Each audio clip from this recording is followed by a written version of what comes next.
శ్రీ గురుభ్యో నమః శ్రీమాత్రే నమః. అందరికీ నమస్కారం. ఈరోజు మనము ఇంటికి సంబంధించి లేదా వ్యాపార స్థలానికి సంబంధించిన వాస్తు సమస్యల గురించి తెలుసుకుందాం.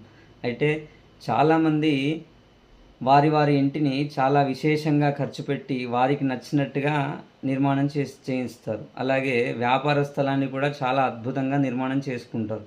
కానీ అంత మంచిగా నిర్మాణం చేసిన తర్వాత అందులో ఈశాన్యం తగ్గిందని, లేదా నైరుతి పెరిగిందని, లేదా ఆగ్నేయం పెరిగిందని, లేదా వీధిపోటు వచ్చిందని చెప్పి ఎన్నో రకాల వాస్తు సమస్యలు అనేటివి చెప్తూ ఉంటారు. అలా ఆ వాస్తు సమస్యల వల్ల ఇంట్లో చాలా రకాలుగా ఇబ్బందులు పడుతూ ఉంటారు. అంటే ఏంటిది, ఆర్థికంగానే కావచ్చు, ఆరోగ్యంగానే కావచ్చు, చాలా విశేషంగా ఇబ్బందులు అనేటివి పడుతూ ఉంటారు.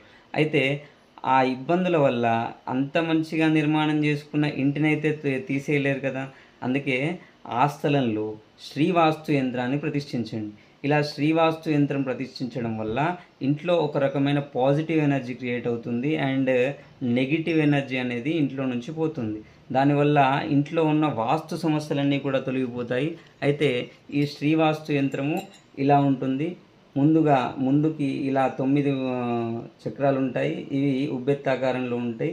అండ్ బ్యాక్ సైడ్, వెనక సైడ్ ఇలా 9 చక్రాలు ఉంటాయి వాస్తుకు సంబంధించి. అండ్ ఇలా 9 ఇంచులు, ఇలా 9 ఇంచులు, ఇలా 9 ఇంచులు, అంటే 3 దిక్కులకు కూడా 9 ఇంచులతో ఉంటుంది. దీనివల్ల ఇంట్లో వాస్తు సమస్యలు అనేటివి తొలగిపోయి ఇంట్లో అన్ని రకాలుగా బాగుంటుంది. ఇది భ్రమరాంబిక పూజా సామాగ్రి స్టోర్స్, సిరోంచ మన వద్ద అవైలబుల్గా ఉన్నాయి. కావాలనుకున్న వాళ్ళు సంప్రదించగలరు. సర్వేజన సుఖినో భవంతు. స్వస్తి.